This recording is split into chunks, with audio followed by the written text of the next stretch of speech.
Harper Collins sat back in her chair, fingers flying across the keyboard. As she finished a client's balance sheet, the cozy scent of coffee filled her small apartment, blending with the sound of light rain. As a freelance accountant and single mother, Harper was used to long nights, juggling work while keeping track of time to pick up her daughter. "Mom, are you almost done?" Emma, her bright 8-year-old with blue eyes and golden hair, peeked in, holding her workbook. "Just 10 more minutes, sweetheart. Did you finish your homework?" Emma nodded. "I did the math, but I need help with history."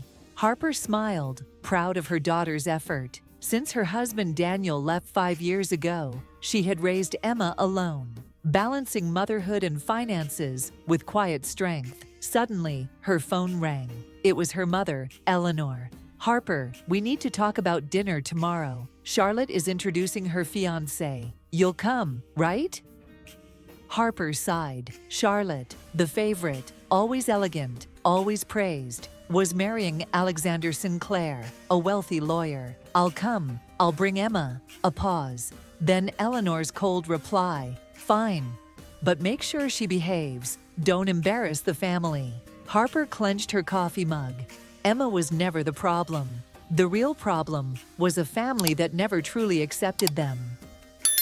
The next afternoon, Harper drove to her mother's mansion in the suburbs. Warm golden lights shone through the large windows, casting reflections on the elegant black iron gate. Though she had been here many times before, Harper never truly felt at ease. Each step past that threshold reminded her of the invisible distance between her and her family. "Mom, I'm okay."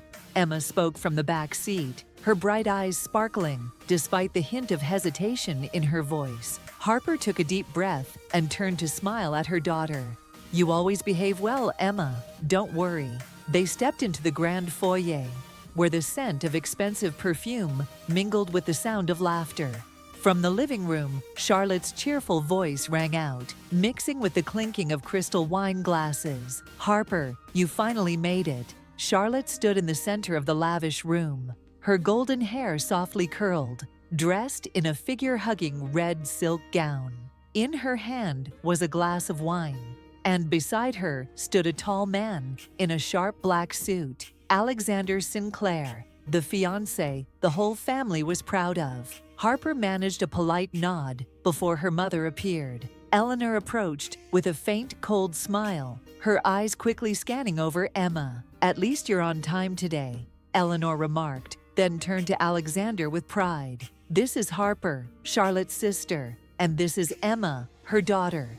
Harper winced at the way her mother emphasized the word "her," as if Emma were merely a shadow, an out-of-place piece in the family puzzle. In contrast to Eleanor and Charlotte's indifference, Alexander stepped forward and offered a warm smile. "It's a pleasure to meet you, Harper." He extended his hand, his gaze sincere. Harper took his hand hesitantly, and in that moment, something stirred within her, a strange sense of familiarity, as if she had met this man somewhere, a long time ago. Harper let go after the brief handshake, yet the strange sense of familiarity lingered. She quietly observed Alexander, his deep brown eyes, his gentle yet sincere smile. Unlike the flashy men Charlotte usually dated from the upper class, he seemed quieter, more grounded. "Nice to meet you, Alexander," Harper said, trying to mask her unease. "Just call me Alex," he replied with a warm smile, then unexpectedly leaned down to look at Emma. And this must be Emma. Emma clutched her mother's hand, a bit shy, but nodded. "Yes, hello, sir. I have a niece about your age. She's really into history too," Alex said, in a kind tone that immediately put Emma at ease. "What topic are you studying?" Emma looked up, her eyes lighting up. "I'm learning about the Roman Empire," Alex chuckled. "Great choice. When I was your age, I built a model of the Colosseum for the science fair." Harper was slightly taken aback. The men Charlotte used to date rarely showed genuine interest in children. But Alex seemed different, real. "Alex, can you pour me another glass of wine?" Charlotte suddenly called out, cutting through the moment. Harper frowned. Though the request was directed at Alex, Charlotte's tone carried a clear sense of possession. Alex hesitated briefly, then nodded and walked away.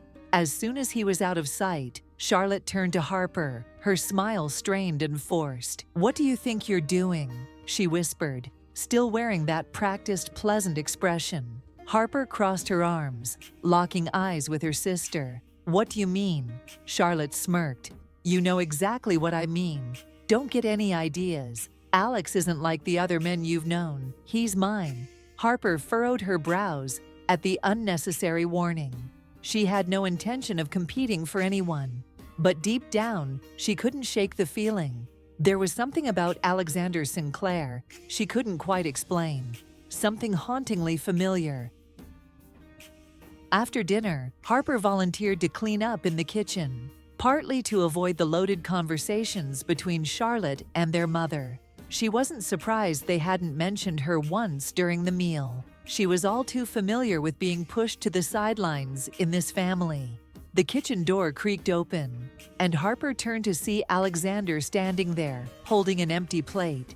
"Can I give you a hand?" he asked, his eyes sincere.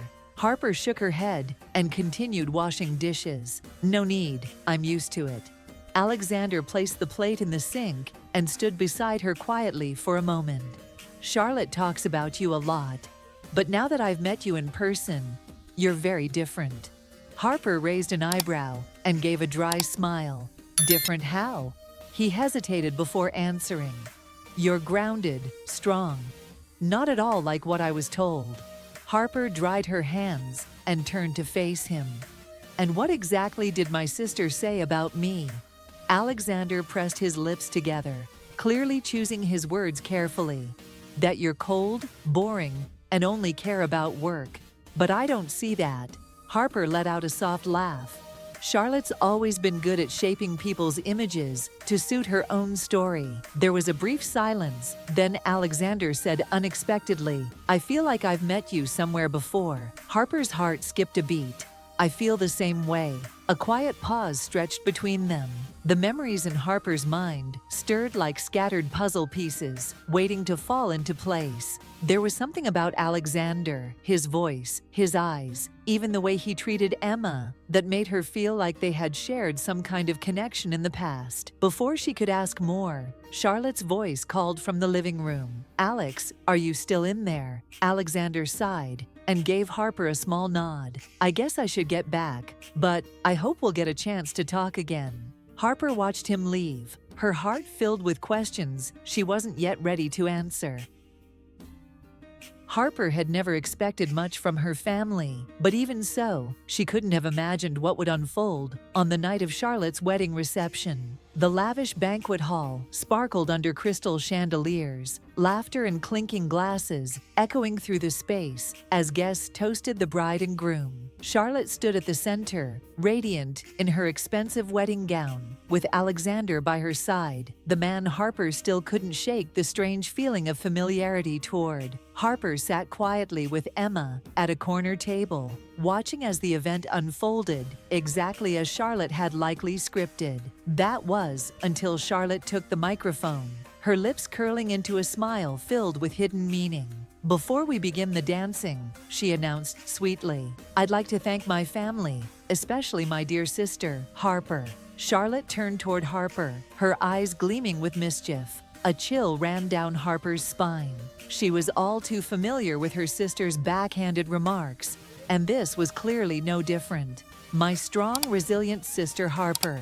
Being a single mother all these years must have been so hard. Truly admirable that she's managed, even with no one by her side." A few guests chuckled. Harper gripped Emma's hand under the table, feeling the little girl tremble slightly.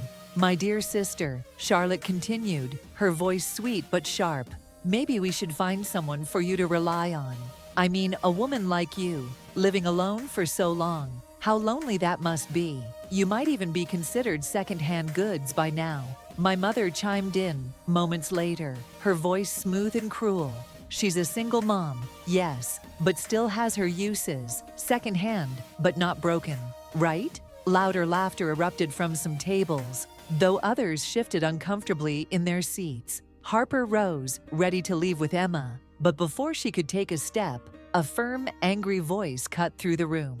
"That's enough." All eyes turned to Alexander, who had stood up, his face flushed with rage. Charlotte stared at her fiancé, stunned. "Your comments were completely inappropriate," he said coldly. "And for the record, Harper is far from alone.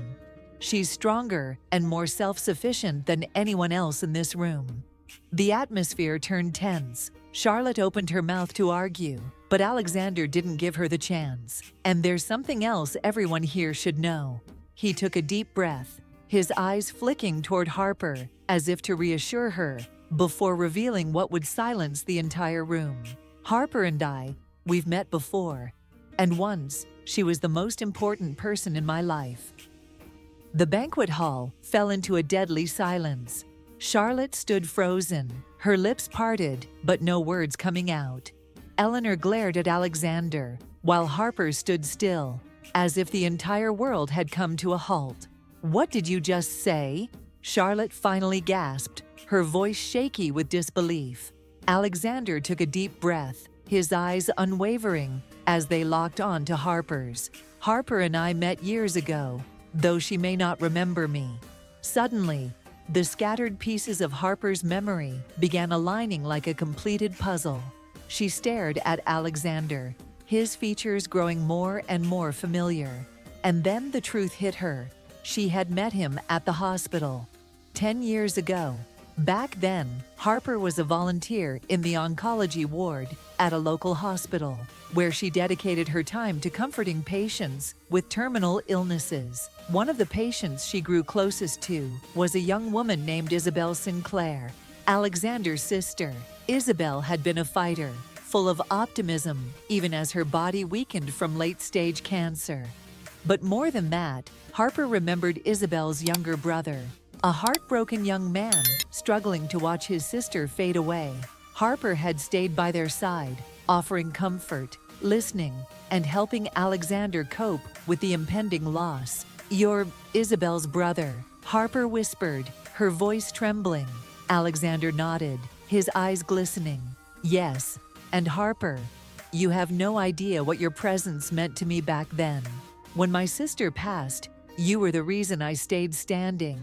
Charlotte turned to her mother in panic. "Mom, what is he even talking about?" But Eleanor could only stand there, speechless. "I've searched for you for years," Alexander continued, never taking his eyes off Harper. "When I met Charlotte, I didn't know she was your sister, not until now." Harper felt her heart race. She had never imagined a past connection could resurface like this. But before she could respond, Charlotte lost control. "You can't do this to me," she screamed, tears streaming down her face. "You're my fiancé, not hers." Alexander clenched his jaw, then removed his wedding ring and placed it on the banquet table. "No, Charlotte, I can't keep pretending. You're not the person I want to spend my life with. And I absolutely can't be with someone who would humiliate her own sister on her wedding day." The entire room erupted.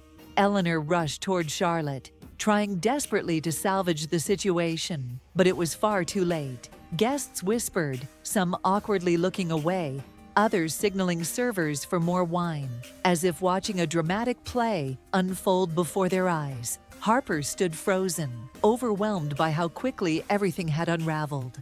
But when she glanced at Emma, her daughter was smiling gently, as if she knew things were finally falling into place. Alexander reached out his hand. "Come with me, Harper, you and Emma, let's start over." Harper looked at him, then back at Charlotte. Now sobbing uncontrollably, she drew in a deep breath, and for the first time in her life, she chose to put herself first. She took Alexander's hand. "Let's go." After the shocking broken engagement, Charlotte's reputation took a serious hit. The friends who once flattered her slowly disappeared, and the social connections she had proudly boasted about quietly faded away. Everyone remembered that wedding night as a tragic spectacle. The night she publicly humiliated her sister and was abandoned at her own reception. Charlotte tried to maintain appearances by posting curated happy moments on social media, but it didn't last long. She eventually had to sell her luxury apartment, unable to afford it anymore. For the first time in her life, she had to work a real job, a temporary receptionist position at a small company, a role far beneath the image she once crafted for herself. Yet the deepest bitterness for Charlotte wasn't just the downfall. It was being chosen over by Alexander, who walked away to be with what she once called a practical single mother. That she had never expected and would never forget. For Eleanor, pride and status were everything. But after the disastrous wedding, members of her elite social circle began distancing themselves. Gossip spread quickly, not about Harper, but about Eleanor's coldness, arrogance, and cruel favoritism as a so-called pillar of the family. Tea parties grew quiet. Calls slowed to a trickle. Even charity boards stopped sending invitations. The woman who once thrived on appearances and control began to taste what it meant to be forgotten. She called Harper many times, her voice wearier than before, but every message went unanswered.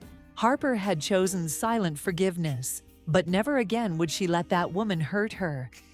1 year after that chaotic night at Charlotte's wedding, Harper's life had transformed in ways she never dared to dream. On a quiet street in the Maple Grove neighborhood, a newly hung wooden sign gleamed in the morning sun.